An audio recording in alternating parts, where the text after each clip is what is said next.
ಆಶೀರ್ವಾದ ಎಲ್ಲ ಗುರುಬಂಧುಗಳಿಗೂ ವಂದಿಸುತ್ತೆ ಹಾಗೂ ತಮ್ಮೆಲ್ಲರಿಗೂ ವಂದಿಸುತ್ತೆ. ಸುಖ ಸ್ವರೂಪರೇ, ಇಲ್ಲಿವರೆಗೂ ಆತ್ಮಸ್ವರೂಪ ಅಂದ್ರೆ ಏನು, ಯಾವ ರೀತಿ ಕಂಡುಕೋಬೇಕು ಅನ್ನೋದನ್ನು ಇದ್ರ ಬಗ್ಗೆ ಸಾಕಷ್ಟು ಅನುಭವಗಳು ಮಾತಾಡಿದೆ. ಇದು ಕಂಡುಕೊಳ್ಳಕ್ ಬರುವ ವಸ್ತು ಅಲ್ಲ, ನೋಡುವ ಯಾವ ಪಂಚೇಂದ್ರಿಯಗಳಿಗೂ ಗೋಚರ ಆಗೋದಿಲ್ಲ, ಮನ ಬುದ್ಧಾದಿಗಳಿಗೂ ಗೋಚರ ಆಗೋದಿಲ್ಲ. ಅದಕ್ಕೆ ಮಾತು ಮನಂಗಳಿಂದ ಹತ್ತತ್ತ ಮೀರಿದ ಅಂತ ಹೇಳಿದ್ವಿ. ಇದನ್ನ ಸ್ವತಃ ಅನುಭವಿಸಿದಾಗ ಅದು ಗೊತ್ತಾಗುತ್ತೆ. ಮೂಕ ಬೆಲ್ಲ ತಿಂದು ರುಚಿ ಹೇಳಂದ್ರೆ ಹೆಂಗೆ ಹೇಳಕ್ ಸಾಧ್ಯ ಇಲ್ಲೋ ಹಂಗಿದು ಕೂಡ. ಸ್ವತಃ ನಾವು ಆ ಬೆಲ್ಲವನ್ನು ನಾವ ತಿಂದಾಗ ಅದರ ರುಚಿಯನ್ನು ನಾವು ನೋಡಕ್ ಅದ ಏನು ಅನ್ನೋದು ಖಾತ್ರಿ ಆಗುತ್ತೆ. ಇದನ್ನ ನಾವ ಅನುಭವಿಸ್ಬೇಕು. ಅದಕ್ಕೆ ಅವ್ರ ತಾನೇ ತನ್ನೋರು ಅಂತ ಹೇಳ್ತಾರೆ. ನಾನು ನನ್ನೊಳಗೆ ನೋಡೋದಿತ್ತು. ಆದ್ರೆ ನೀ ಇಂದ್ರಿಯಗಳ ಮುಖಾಂತರ ನೋಡಕ್ ಪ್ರಯತ್ನ ನಡೆಸಿಲ್ಲ, ಅಲ್ಲೇ ಅದು ನಿನ್ನ ಅಜ್ಞಾನ ಅಂತ. ಇದಕ್ಕೆ ಯಾವ ಅವಶ್ಯಕತೆ ಇಲ್ಲ ಅನ್ನೋದು ಹೇಳಿದ್ರಲ್ಲ, ಇದ್ರ ಯಾವ ಶಬ್ದಗಳ ಅವಶ್ಯಕತೆ ಇಲ್ಲ, ಯಾವ ಇದು ಅವಶ್ಯಕತೆ ಇಲ್ಲ, ಹೊರಗಿನ ಜಗತ್ತಿನ ಸಾಮಾನುಗಳ ಅವಶ್ಯಕತೆ ಇಲ್ಲ. ಯಾಕಂದ್ರೆ ನಾವು ಮೊದ್ಲೇಕ ನಿದ್ರಿ ಮಾಡಾಕ ಯಾವ ಸಾಮಾನುಗಳನ್ನ ತಗೊಂಡು ಹೋಗಿಲ್ಲ. ನಿದ್ರಿ ಹೆಂಗ್ ಹಚ್ಚಬೇಕಂತ ಎಲ್ಲಿಯೂ ಯಾವ ಬುಕ್ಕವನ್ನು ಓದಿಲ್ಲ, ಯಾರು ಗುರುಗಳ ಮುಖಾಂತರ ತಿಳ್ಕೊಂಡಿಲ್ಲ. ಹುಟ್ಟಿದ ಆರಬ್ಧನ ಆ ಸ್ಥಿತಿಯನ್ನು ನಾವು ಅನುಭವಿಸ್ತೇವೆ. ಹಂಗ ಇದನ್ನು ಕೂಡ ನಿನ್ನ ಜ್ಞಾನದಿಂದ ಅಜ್ಞಾನದಿಂದ ಹಿಂಗ್ ಹೊರಗೊಂಟಿ ನೀನು ಜ್ಞಾನದಿಂದ ಆ ಸ್ಥಿತಿಯನ್ನ ಎಚ್ಚರಿಕೆ ಅವಸ್ಥೆದೊಳಗೆ ಪಡೆಯಕ್ ಸಾಧ್ಯ ಐತಿ ಅಂತ ಅನುಭವಗಳು ತೋರಿಸಿಕೊಟ್ರು ನಮ್ಮನ್ನ ನಾವು ಮರ್ತಂಗಾಗೈತಿ. ಪೂರ್ಣ ಮರ್ತಿಲ್ಲ. ಪೂರ್ಣ ಮರ್ತಿದ್ರೆ ಅದರ ಅಪೇಕ್ಷೆ ಇರ್ತಿದ್ದಿಲ್ಲ. ಸುಖದ ಅಪೇಕ್ಷೆ ಎಲ್ಲರಿಗೂ ಐತೆ ಅಂದ್ರೆ ಸುಖ ಹೆಂಗೈತೆ ಅನ್ನೋದು ಎಲ್ಲರೂ ನೋಡ್ಕೊಂಡೇವ್, ಕಂಡ್ಕೊಂಡಲ್ಲೇ ಮತ್ತೆ ಸುಖವನ್ನ ಬೇಡಕ್ ಹೊಂಟೇವ್. ಆದ್ರೆ ಬೇಡು ಮಾರ್ಗ ತಪ್ಪೈತಿ. ಎಲ್ಲಿ ತಪ್ಪೈತಿ? ಇಂದ್ರಿಯಗಳ ಮುಖಾಂತರ ನಾನು ಸುಖವನ್ನು ಹೊಂತೀನಿ ಅಂತ ನಾವು ಆ ಇಂದ್ರಿಯಗಳ ಮುಖಾಂತರ ನನ್ನ ಸ್ವರೂಪವನ್ನ ನಾ ತಿಳ್ಕೋಬೇಕು ಅಂತ ನಾವು ಹೊಂಟೇವು. ಆತ್ಮ ಅದು ಸಂಸ್ಕೃತ ಶಬ್ದ ಅಂತ ಹೇಳ್ತೇವೆ. ಸಂಸ್ಕೃತ ಶಬ್ದ ಅದು ನಿನ್ನ ನಿಜ ಸ್ಥಿತಿ. ಅದು ಯಾವುದು ನಿನ್ನ ನಿಜ? ಎಲ್ಲವನ್ನು ಅರಿತಕ್ಕಂಥ ಅರಿವು. ಆ ಅರಿವ ನೀನಿದ್ದಿ, ಅದು ಆತ್ಮ. ಅದು ಹೆಂಗೈತಿ? ಸತ್ಯ ಸುಂದರ, ಸತ್ಯಂ ಶಿವಂ ಸುಂದರ ಅಂತ ಹೇಳ್ತೇವೆ. ಅದು ನಿನ್ನ ನಿಜ ಸ್ಥಿತಿ. ಸತ್ಯ ಯಾವುದು ಯಾವಾಗಲೂ ಇರುವಂಥದ್ದು. ಆನಂದ ಮಂಗಲಕರ. ಶಿವ ಅಂದ್ರೆ ನಾವು ಗೊಂಬೆ ಮಾಡ್ಕೊಂಡೇವು, ಗೊಂಬೆಲ್ಲ ಮಂಗಲಕರವಾದಂತ ಇರು. ಅದು ಸುಂದರತ್ವದಿಂದ ಐತಿ ಅಂತ ಅನುಭವಗಳು ನಮಗೆ ತೋರಿಸ್ಕೊಟ್ರು. ನಾವು ಅದನ್ನು ತಿಳ್ಕೋಬೇಕಾಯ್ತು. ಇದಕ್ಕೆ ಯಾವ ಯೋಗಗಳು ಆ ಯೋಗ ಈ ಯೋಗ ಅಂತಿಲ್ಲ. ಫಕೀರಪ್ಪ ದೊಡ್ಡಪ್ಪ ಶಿವಾನಂದ ಹೇಳಿದ್ದನ್ನ ಹೇಳ್ತಾನ. ಎಲ್ಲಾ ಯೋಗಗಳು ಜ್ಞಾನ ಯೋಗದ ಕೆಳಗದವ.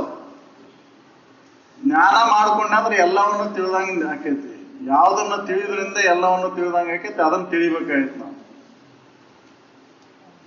ಎಲ್ಲಾ ಯೋಗಗಳು ಆ ಯೋಗ, ಹಠಯೋಗ, ಅದು ಜ್ಞಾನ ಯೋಗ, ರಾಜಯೋಗ, ಕರ್ಮಯೋಗ ಅಂತ ಏನೇನೋ ಮಾಡ್ಕೊಂಡವಲ್ಲ ನಾವು. ಅವೆಲ್ಲ ಎದ್ರ ಕೆಳಗದವು? ಜ್ಞಾನ ಯೋಗದ ಕೆಳಗದವು. ಅದಕ್ಕೆ ಜ್ಞಾನವನ್ನ ಮಾಡ್ಕೋ. ಅದನ್ನ ಬಿಡಬೇಡ. ಆ ಜ್ಞಾನವನ್ನು ಮಾಡ್ಕೋ. ಯಾಕಂದ್ರೆ ನೀನು ಅಜ್ಞಾನ ವಶಾತ್ ನೀನು ಇಂದ್ರಿಯಗಳ ಮುಖಾಂತರ ನೀನು ಸುಖವನ್ನ ಪಡಿಬೇಕಂತ ಅಪೇಕ್ಷೆ ಇಟ್ಕೊಂಡು ಇಷ್ಟೆಲ್ಲ ಅನರ್ಥಕ್ಕೀಡಾಗಿ ದುಃಖಿ ಹಾಕಿಯಲ್ಲ, ಅದಕ್ಕೆ ಬಿಟ್ಟು ನಿನ್ನ ನಿಜ ಸ್ಥಿತಿಯನ್ನ ತಿಳ್ಕೊಳಕ್ ಪ್ರಯತ್ನ ಮಾಡು. ಅದಕ್ಕೆ ನಂಬೋ ಜ್ಞಾನವನ್ನೇ ಅಂತ ಹೇಳಿದ್ದು. ಆ ಜ್ಞಾನವನ್ನ ನೀ ನಂಬಿ ಅದನ್ನಂತೆ ನಡೆದೆ ಅಂದ್ರೆ, ಅದನ್ನ ತಿಳ್ಕೊಂಡೆ ಅಂದ್ರೆ ನಿನ್ನಂತ ಸುಖಿಗಳು ಯಾರು ಇಲ್ಲ. ಆ ಜ್ಞಾನ ಏನು ಮಾಡ್ತೈತಿ ಅಂದ್ರೆ ನಿನ್ನ ಮರಿವೆಯನ್ನ ಮಾಡ್ತೈತಿ. ಯಾವುದರ ಮರಿವೆ? ಈ ವಿಷಯಾದಿಗಳಲ್ಲಿ ತೋರ್ತಕ್ಕಂಥ ಸುಖಬುದ್ಧಿ ಅದನ್ನ ಮರಿವೆ ಮಾಡ್ತೈತಿ. ನಿನ್ನನ್ನ ನೀ ತಿಳ್ಕೊಳಕ, ನಿನ್ನನ್ನ ಎಚ್ಚರಗೊಳಿಸಕ್ ಸಾಧ್ಯ ಐತಿ. ಆ ಜ್ಞಾನವನ್ನ ಮಾಡ್ಕೊ. ಜ್ಞಾನದಿಂದ ಮರೆಯುವೆ ಅಳಿಯುವುದು, ಆ ಮರೆವೆಯಿಂದ ಭೇದ ಬುದ್ಧಿ ಕೆಡುವುದು. ನಾವು ಭೇದದೊಳಗೆ ಇದೆಲ್ಲ ಇಷ್ಟೊಂದು ಅನರ್ಥಕ್ಕೀಡಾಗೈತಿ. ನಾ ಬೇರೆ, ನೀ ಬೇರೆ, ಆವ್ ಬೇರೆ, ಇವ್ ಬೇರೆ, ಆ ಜಾತಿ ಬೇರೆ, ಈ ಜಾತಿ ಬೇರೆ. ಯಾವ ಜಾತಿನೂ ಇಲ್ಲ. ಯಾವ ಇಲ್ಲಿ ಏನೂ ಇಲ್ಲ. ಯಾಕಂದ್ರೆ ಶರೀರಕ್ಕಿದೆಲ್ಲ, ನಿನ್ನ ಆತ್ಮನಿಗೆ ಏನೈತಿ, ನಿನಗೇನೈತಿ? ಆ ಜಾತಿಯ ಒಂದು ಆನಂದ ಹೆಂಗೈತಿ, ಈ ಜಾತಿಯ ಒಂದು ಹೆಂಗ ಗುರ್ತಿಟ್ಟು ನೋಡ್ತೇವ್ ನಾವು, ಹೇಳಕ್ ಸಾಧ್ಯ ಐತೆ? ಬಡವನ್ ನಿದ್ದೆ ಬೇರೆ, ಶ್ರೀಮಂತನ ನಿದ್ದೆ ಬೇರೆ ಐತಿನ? ಇಲ್ಲ, ಒಂದೇ ಐತಿ. ಆ ನಿತ್ಯ ಸುಖವನ್ನ ಹೆಂಗ ಅನುಭವಿಸ್ತಿಲ್ಲ ಹಂಗ ನಿನ್ನ ನಿಜ ಸ್ಥಿತಿನೂ ಅದೇ ರೀತಿಯಾಗೈತಿ. ಅದನ್ನ ವಿಚಾರದಿಂದ ನೀನ್ ನೋಡಕ್ ಪ್ರಯತ್ನ, ಅದು ನಿನ್ನ ಸ್ವರೂಪ. ಅದನ್ನ ತಿಳ್ಕೊಂಡಾಕ ಯಾವ ಇಂದ್ರಿಯಗಳನ್ನ ಆಶ್ರಯ ಮಾಡ್ಕೋಬೇಡ. ನೀ ಆ ಇಂದ್ರಿಯಗಳನ್ನ ಆಶ್ರಯ ಮಾಡ್ಕೊಂಡೆ ಅಂದ್ರೆ ನಿನ್ನ ಶರೀರ ಭಾವ ಮತ್ತು ಗಟ್ಟಾಗತ್ತೆ. ಸಹಜವಾಗಿ ಬರ್ತಕ್ಕಂಥ ನಿದ್ರಾ ಅವಸ್ಥೆಗೆ ಯಾವ ಇಂದ್ರಿಯಗಳ ಅವಶ್ಯಕತೆ ಇಲ್ಲ. ಮಬ್ಬಿನ ಮುಖಾಂತರ ಬರ್ತೈತದ, ಅದಕ್ಕೆ ಅದನ್ನು ಬಿಟ್ಟು ನಿನ್ನ ಜ್ಞಾನವನ್ನು ಮಾಡ್ಕೋ ಅಂತ ಅವ್ರ ಅನುಭವಗಳು ಹೇಳಿ. ನೀನೇ ನಿತ್ಯ ಬೋಧನೆ ಎಂಬ ನಿಗಮವನ್ನು ನಂಬು ಅಂತ ಹೇಳಿ. ಇದನ್ನ ಸುಳ್ಳ ವ್ಯರ್ಥ ನೀ ಅಲ್ಲಿ ಹೊಂತನಿ ಇಲ್ಲಿ ಹೊಂತನಿ ಅಂತ ಅಲ್ಲಿ ಹೋಗಿ ಕುಂದಿರ್ತಾನೆ, ಇಲ್ಲಿ ಅವಶ್ಯಕತೆನೇ ಇಲ್ಲ. ನಾವು ಏನ್ ಮಾಡ್ತೇವೆ, ವ್ಯರ್ಥ ಕಾಲಹರಣ ಮಾಡ್ಕೊಂಡು ನಮ್ಮ ನಿಜ ಸ್ಥಿತಿ ಏನು ಅನ್ನೋದನ್ನ ಮರ್ತು ಬಿಟ್ಟೆವು. ಮರ್ತು ದುಃಖಿಗಳಾಗಿ ಅಜ್ಞಾನಿಗಳಂತೆ ವರ್ತನ ಮತ್ತೆ ನಡೆಸಿಬಿಟ್ಟೆವು. ಅದಕ್ಕೆ ಸುಜ್ಞಾನಿ ಆಗು ಅಂತ ಹೇಳ್ತಾರೆ. ಅಜ್ಞಾನಿ ಅಲ್ಲವೇ ಜೀವನೇ ನೀನು ಸುಜ್ಞಾನಿ ಎಂದು ನುಡಿಯವರೇ. ಜಡ ಪಂಚ ಮಹಾಭೂತಗಳ ಈ ದೇಹವನ್ನ ನೀನಂದು ನಂಬಿ ಅಜ್ಞಾನಿಗಳಂತೆ ವರ್ತನ ಮಾಡತ್ತಿ. ಈ ಜಡ ಐತಿದ, ಜಡವನ್ನ ತಿಳಿತಕ್ಕಂತ ಅರಿತಕ್ಕಂತ ಅರಿವು ನೀನಿದ್ದಿ. ಇದಕ್ಕೆಲ್ಲಕ್ಕೂ ಆಶ್ರಯವಾಗಿ ನೀನದಿ. ಇದ್ರೂ ಕೂಡ ಆಶ್ರಯವಾದಂಥದ್ದನ್ನು ಬಿಟ್ಟು ಆಶ್ರಯವನ್ನ ನೀನು ಅವಲಂಬಿಸ್ಕೊಂಡು ಕುಂತಿಯಲ್ಲ, ನೀನು ಅಜ್ಞಾನಿ ಅಲ್ಲ. ನಿನ್ನ ಸ್ವರೂಪವನ್ನು ನಿನಗೆ ಇದ್ರೊಳಗೆ ಕುಂತು ಇದನ್ನ ತಿಳ್ಕೊಳಕ್ ಸಾಧ್ಯ ಐತನ? ಜಡನ ನಾನು ಅಂತ ತಿಳ್ಕೊಂಡು ಅದ್ರಾಗ ನನ್ನ ನಿಜ ಸ್ಥಿತಿಯನ್ನು ಹುಡುಕ್ತೇನೆ ಅಂದ್ರೆ ಹುಡುಕಕ್ ಸಾಧ್ಯ ಐತನ? ಇಲ್ಲ, ಬಿಡು ಅಂತ ಹೇಳ್ತಾರ. ಅದಕ್ಕೆ ಪಡೆವೆ ನೀನೆಂದಿಗೆ ಪರಮುಕ್ತಿ ಸುಖವನ್ನು, ಕೆಡುವ ಕಾಯದ ನೋವನು ಮಾನೆ ಮನುಜ ಅಂತ ಬಿಡು. ಇದನ್ನ ನಂಬ್ಕೊಂಡು ಕುಂತಿದ್ದನ್ನು ಬಿಡು, ಬಿಟ್ಟು ನಿನ್ನ ನಿಜ ಸ್ಥಿತಿಯನ್ನು ತಿಳ್ಕೊಳಕ್ ಪ್ರಯತ್ನ ಮಾಡು. ಅದಕ್ಕೆ ನಿನ್ನ ನಿಜವಿದನ್ನೇ ತಿಳಿಯೋ ಬೇರೆನರಲೇ ಮನುಜ. ನಾವು ನಿಜ ತಿಳಿಯಾಕ ಪ್ರಯತ್ನ ಮಾಡ್ಬೇಕಾಗತ್ತೆ. ನಮ್ಮ ನಿಜ ತಿಳಿದಿಲ್ಲ ಅಂತ ನಾವು ದುಃಖಿಗಳಾಗಿರೋ. ನಾವು ವಸ್ತು ಏನ್ ಅನ್ನೋದು ಗೊತ್ತಿಲ್ಲ, ಹಂಗೆ ನಾವು ಅಂಗಡ್ಯಾಗ ಆ ವಸ್ತು ಕೂಡ ಈ ವಸ್ತು ಅದನ್ನ ಕೇಳಕ್ ಹೊಂಟೇವ್. ನಾವು ಹೊರಗೆ ಸಿಗುವಂತ ವಸ್ತು ಅಲ್ಲದು, ಇರುವಂತ ವಸ್ತು ಅದು, ಯಾವಾಗಲೂ ಇರುವಂತದ್ ವಸ್ತು ಅದು ನಿನ್ನಲ್ಲೇ ಐತಿ. ಅದನ್ನ ನೀನ ಅರಿಬೇಕಾಗೈತಿ. ಇನ್ನೊಬ್ರು ಅದನ್ನ ತೋರಿಸ್ಕೊಡ್ಲಾರ್ದು, ಗುರ್ತು ಹೇಳ್ತಾರ ಅಷ್ಟ. ನೀನ ಅದನ್ನ ಮುಟ್ಟುದು, ನೀನ ಅದನ್ನ ಅನುಭವಿಸು.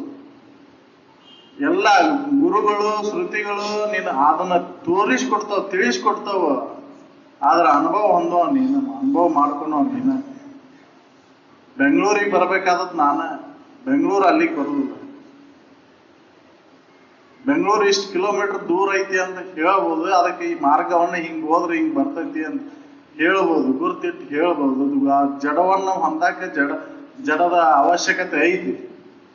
ಆದ್ರ ಅಜಡವಾದಂತ ನಿನ್ನ ನಿಜ ಸ್ಥಿತಿಯನ್ನು ಹೊಂದಾಕ ಜಡವನ್ನ ಅವಲಂಬಿಸ್ಕೊಂಡು ನೀ ಆ ಸ್ಥಿತಿಯನ್ನು ಮುಟ್ತೇನೆ ಅಂದ್ರೆ ಸಾಧ್ಯ ಇಲ್ಲ. ಅದಕ್ಕೆ ಈ ಹೊರಗೆ ನೀ ಒಟ್ಟು ಪೂಜಾದಿ ನಿಯಮಗಳನ್ನ ಹಾಕೊಂಡಿಲ್ಲ, ಅದರಿಂದ ನಿನ್ನ ಸ್ವರೂಪವನ್ನ ನೀನು ಅನುಭವಿಸಕ್ ಸಾಧ್ಯ ಇಲ್ಲ. ಆತ್ಮ ಸ್ವರೂಪವನ್ನ ಕಂಡ್ಕೊಳಕ್ ಸಾಧ್ಯ ಇಲ್ಲ. ಅದಕ್ಕೆ ಬಿಡು ಅಂತ ಹೇಳಿದ್ರು.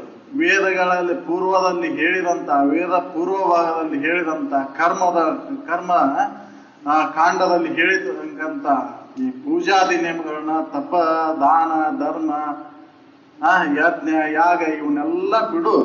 ಯಾಕಂದ್ರೆ ಇದು ನಿನ್ನ ನಿಜ ಸ್ಥಿತಿಯನ್ನು ತಿಳ್ಕೊಂಡಂದ್ರೆ ಅದ್ರೊಳಗೆ 1 ಕೋಟಿ ಭಾಗಕ್ಕೂ ಸಮನಾಗತ್ತಿರೋದು ಅಂತ ಹೇಳಿದ್ರು. ಇವನ್ನೆಲ್ಲ ವ್ಯರ್ಥ ಕಾಲಹರಣಕ್ಕಾಗೆ ಮಾಡೋದು ನಾವು. ಸಮಯವನ್ನ ವ್ಯರ್ಥ ನನ್ನ ನಿಜ ಸ್ಥಿತಿಯನ್ನು ತಿಳ್ಕೊಳಾಕ ಉಪಯೋಗ ಮಾಡದ, ನಾನು ಏನದೇನಂತ ತಿಳ್ಕೊಳಾಕ ಇದನ್ನು ಅವಲಂಬಿಸ್ಕೊಂಡು ಕುಂತು ನಾವು ವ್ಯರ್ಥ ಹಾಳ ಮಾಡಾಕ್ತೇವೆ.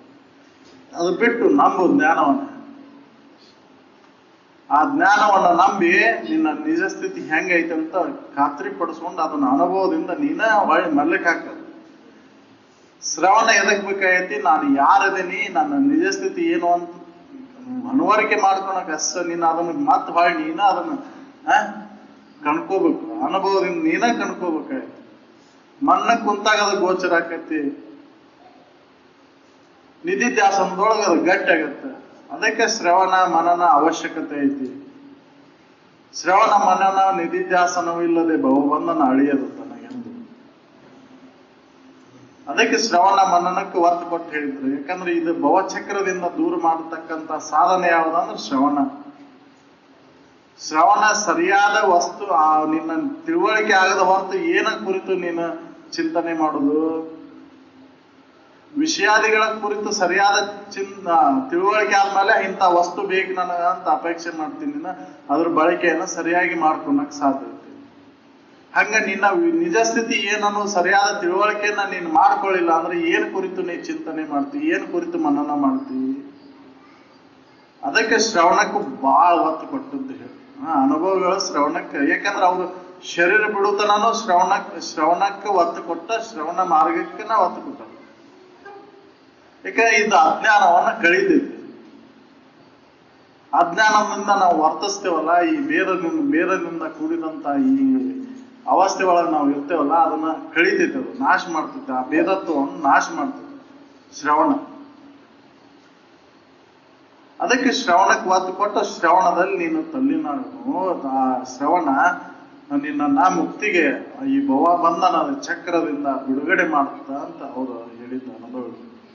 ಆ ಅನುಭವಗಳ ವಿಚಾರದಲ್ಲಿ ನಾವು ಒತ್ತು ಕೊಟ್ಟು ಅದನ್ನ ನಮ್ಮಲ್ಲಿ ಅಳವಡಿಸ್ಕೊಂಡಾಗಿ ಇದು ಸ್ವಾರ್ಥಕತೆ ಆಕೈತಿ, ಹೊತ್ತಾಗಿ ಇಲ್ಲ ವ್ಯರ್ಥ.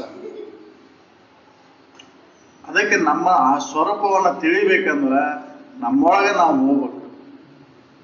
ನಮ್ಮೊಳಗೆ ನಾವು ಹೋಗ್ಬೇಕಂದ್ರ ಅದಕ್ಕೆ ಸರಿಯಾದ ಒಂದು ಜ್ಞಾನ ಬೇಕಲ್ಲ. ಅಜ್ಞಾನದಿಂದ ನಾವು ಅದ್ರಾಗ ಸುಖ ಐತಿ, ಇದ್ರಾಗ ಸುಖ ಐತಿ, ಕಣ್ ರೂಪದಾಗ, ರಸದೊಳಗ, ಗಂಧದೊಳಗ, ಸ್ಪರ್ಶದೊಳಗ ಸುಖ ಐತಿ ಅಂತೇಳಿ ನಾವು ವರ್ತನೆ ನಡೆಸೇವೆ. ಯಾಕಂದ್ರೆ ಇದು ಅಜ್ಞಾನ ಬಂದಿದ್ದು ಒಂದ ಜನ್ಮದಾಗಲ್ಲ, ಇದೋ ಒಂದ ಜನ್ಮ ಅಲ್ಲ, ಜನ್ಮ ಜನ್ಮಾಂತರದಿಂದ ಇದು ಬಂದೈತಿ. ದರೆ ಎನ್ನಲ್ಲವನ್ನು ಸನ್ನಿಸಿ ಧೂಳಿ ಮಾಡಲು ಪರಮಾಣುಗಳೆನಿತು ಅನಿತು ದೇಹವನ್ನು ತೊಟ್ಟು ಬಂದೆವು. ಅಷ್ಟೊಂದು ಈ ಧರೆಯನ್ನ ಸನ್ನಿಸಿ ಮಾಡಿ ಧೂಳಿ ಮಾಡಿದಾಗ ಎಷ್ಟು ಕಣಗಳಕ್ಕೆ ಅಷ್ಟು ಜೀವರಾಶಿಗಳು ಹುಟ್ಟಿ ಬಂದೆವು. ಆವಾಗ ಎಲ್ಲ ಅಷ್ಟು ಶರೀರದಾಗೂ ಈ ಶರೀರ ನಾನು ಅಂತ ಗಟ್ಟಕ್ಕಂತ ಬಂದೈತಿ. ಅದು ಒಂದ ದಿನಕ್ಕೆ ಒಂದ ತಾಸ್ನಾಗ, ಒಂದ ತಿಂಗಳದಾಗ, ಒಂದ ವರ್ಷದಾಗ ಹೊಕ್ಕೈತೆ ಅಂದ್ರೆ ಹೋಗುದಿಲ್ಲ. ಅದಕ್ಕೆ ಇದು ಶರೀರ ಹೋಗುವವರೆಗೂ, ಈ ಶರೀರ ಪತನ ಆಗುವವರೆಗೂ ನಿನ್ನ ಅರಿವು, ಇದ್ರೊಳಗೆ ಅರಿವು ಇರುವವರೆಗೂ ನಿನ್ನ ಶ್ರವಣಕ್ಕೆ ಒತ್ತು ಕೊಡು, ನಿನ್ನ ನಿಜ ಸ್ಥಿತಿಯನ್ನ ತಿಳ್ಕೊಳಕ್ ಪ್ರಯತ್ನ ಮಾಡು. ಅವಾಗ ನಿನ್ನ ಮುಕ್ತಿ ಆದ್ರ ಆಕೈತಿ, ಇಲ್ಲ ಅಂದ್ರೆ ಇಲ್ಲ. ಮತ್ತೆ ಮುಂದಿನ ಜನ್ಮಕ್ಕಾದ್ರೂ ಈ ಸಂಸ್ಕಾರ ಎಲ್ಲಿ ಇರ್ತೈತಿ ಅಲ್ಲಿ ಹುಟ್ಟು ಬರಾಕ ಅನುಕೂಲ ಆಕೈತಿ. ಇಲ್ಲ ಅಂದ್ರೆ ಮತ್ತೆ ಅದೇ ಭವಚಕ್ರದೊಳಗ. ಯಾಕಂದ್ರೆ ಮಾನವ ಜನ್ಮ ಈ ಅರಿವುಳ್ಳದ್ದು ಪ್ರಾಣಿ, ಅಲ್ಲಿ ನಿನ್ನ ಸ್ವರೂಪ ಏನೈತಿ ಅಂತ ಕನ್ಕೊಳಕ ಸಾಧ್ಯ ಐತಿ. ಅದು ಹಿಂಗ ಐತಿ ಅಂತ ಯಾರೋ ಇಟ್ಟು ತೋರ್ಸಿಲ್ಲ. ಯಾಕಂದ್ರೆ ಅದು ಪೂರ್ಣ ಐತಿ, ವ್ಯಾಪಕ ಐತಿ. ಹೇಳ್ತೇವೆ ನಮ್ಮ ನಿಜ ಸ್ಥಿತಿ ಏನೈತಿ ಅನ್ನೋದನ್ನ ಹೇಳ್ತೇವೆ. ಯಾವುದೇ ಉಪಾಧಿ ರಹಿತವಾಗಿ ಇರುವಂತ ನಿನ್ನ ನಿಜ ಸ್ಥಿತಿಯನ್ನ ನಾನು ಕಂಡ್ಕೋಬೇಕಂದ್ರೆ ಇಟ್ಟು ಕಣ್ಕೊಳಕ್ ಆಗುದಿಲ್ಲ. ಸ್ವರೂಪ ಅಂದ್ರೆ ಆಕಾರ, ಅದ್ರ ರೂಪರೇಷೆಗಳು ಹೆಂಗದವು ಅಂತ. ಆದ್ರೆ ಅದು ಜಡಕ್ಕೆ ನಾವು ಅದನ್ನ ಹೇಳಬಹುದು ಸ್ವರೂಪವನ್ನು. ನಿನ್ನ ನಿಜ ಸ್ಥಿತಿಗೆ ಸ್ವರೂಪವನ್ನು ಹೇಳಕ್ ಬರುದಿಲ್ಲ. ಯಾಕೆ ವ್ಯಾಪಕವಾದಂಥದ್ದು, ಪೂರ್ಣವಾಗಿರುವಂಥದ್ದನ್ನ ಹೇಳಕ್ ಬರುದಿಲ್ಲ. ಅದನ್ನು ನಿನ್ನ ಅನುಭವದಿಂದ ಕಂಡುಕೊಂಡಾಗ ಮಾತ್ರ ಅದು ನಿನಗೆ ಖಾತ್ರಿ ಆಗುತ್ತೆ. ಅದನ್ನ ನಾವು ಪ್ರತಿದಿನನೂ ನಾವು ಈ ವಿಚಾರವನ್ನ ನಾವು ಪುನಃ ಮೆಲಕಕ್ಕುವಂತ ಇದ್ದಾಗ ಮಾತ್ರ ಆ ಸ್ಥಿತಿಯ ಪಡ್ಯಾಕ್ ಸಾಧ್ಯ ಐತಿ. ಅದಕ್ಕೆ ನೆನೆಯುವುದು ಅನುದಿನ ಹೃದಯ ಕಾಲದ ಎಚ್ಚರಿಕೆ ಒಳುವು ಅಂತೇಳಿ ಪ್ರತಿದಿನ ಇದ ವಿಚಾರವನ್ನ ನಾವು ಮೆಲಕಕ್ಕುವಂತ ಇದ್ದಾಗ ನಮ್ಮ ನಿಜ ಸ್ಥಿತಿ ಏನು ಅನ್ನೋದು ಅರಿವಿಗೆ ಬರ್ತೈತಿ. ಅದನ್ನ ಕುರು ಹಿಡ್ಕೊಂಡು ಅದರೊಳಗೆ ನೆಲೆ ನಿಂತ ಮಾತ್ರ ಆ ಸ್ಥಿತಿ ದೃಢ ಆಕೈತಿ. ಯಾಕಂದ್ರೆ ಕಲ್ಪನೆ ಹಳದಾಗಿದೆ. ಅದಕ್ಕೆ ಹೇಳಿದ್ರಲ್ಲ ಅಣ್ಣ, ಈ ಕಲ್ಪನೆ ಹಳದಾಗಿದೆ. ಅರಿವಿನೊಳಗೆ ಅನ್ಯ ಕಲ್ಪನೆಯನ್ನು ಊಹಿಸದೇ ಇರುವವನೇ ಜಾನರ ದೇವ ಅಂತ ಹೇಳಿ. ಅರಿವಿನೊಳಗೆ ಅನ್ಯ ಕಲ್ಪನೆ ಬರಬಾರ್ದಿಲ್ಲ. ನನ್ನ ಕಲ್ಪನೆ ಒಂದೇ, ನನ್ನ ನಿಜ ಸ್ಥಿತಿ ಒಂದೇ ಇರ್ಬೇಕು. ಅಂದಾಗ ಮಾತ್ರ ಆ ಸ್ಥಿತಿ ದೃಢ ಆಕೈತಿ. ನಾವು ಎಲ್ಲೇ ಬೇರೆ ಬೇರೆ ಕಲ್ಪನೆ ಮಾಡ್ಕೊಂತ ಹಂಗ ಅಲ್ಲಿ ಹಂಗೈತಿ, ಇಲ್ಲಿ ಹಿಂಗೈತಿ, ಆದ ಹಂಗೈತಿ, ಇದು ಹಿಂಗೈತಿ ಅಂತ ಹೊರಗ ಹೊಂಟ್ರೆ ನಮ್ಮ ನಿಜ ಸ್ಥಿತಿ ಒಳಗೆ ನೆಲೆ ಆಗಿ ನಿಲ್ಲಕ್ ಬರುದಿಲ್ಲ. ನಮ್ಮ ಆತ್ಮ ನಿಜ, ನಾವು ಆತ್ಮ ಅಂದ್ರೆ ನಾನು ಯಾವದೇನೆ ಏನದೇನೆ ಅಂತ ಕನ್ಕೊಂಡಾಕ ಯಾವ ಸಾಧನಗಳು ಹೊರಗಿನ ಸಾಧನಗಳಂದ್ರೆ ಇವು ಜಡ ವಸ್ತುಗಳ ಅವಶ್ಯಕತೆ ಇಲ್ಲ. ನನಗೆ ನಾನಾ ಅವಲಂಬಿತನಾಗಬೇಕಾಯ್ತು. ಪರರನ್ನ ಅವಲಂಬಿಸ್ಕೊಂಡಾಗ ನಮ್ಗೆ ದುಃಖ, ನನ್ನನ್ನು ನಾವು ಅವಲಂಬಿಸ್ಕೊಂಡಂದ್ರೆ ಸುಖದಿಂದ ಇರ್ತದೆ. ಅದಕ್ಕೆ ನನ್ನ ಸುಖದಿಂದ ಇರಬೇಕಂದ್ರೆ ನನ್ನನ್ನು ನಾನಾ ಅವಲಂಬಿಸ್ಕೊಂಡು ಆಗ ನಾನು ಆ ಸ್ಥಿತಿ ಅನುಭವಕ್ಕೆ ಬರ್ತದೆ ಅಂತ ಹೇಳ್ತಾ ನಾನು ಎರಡು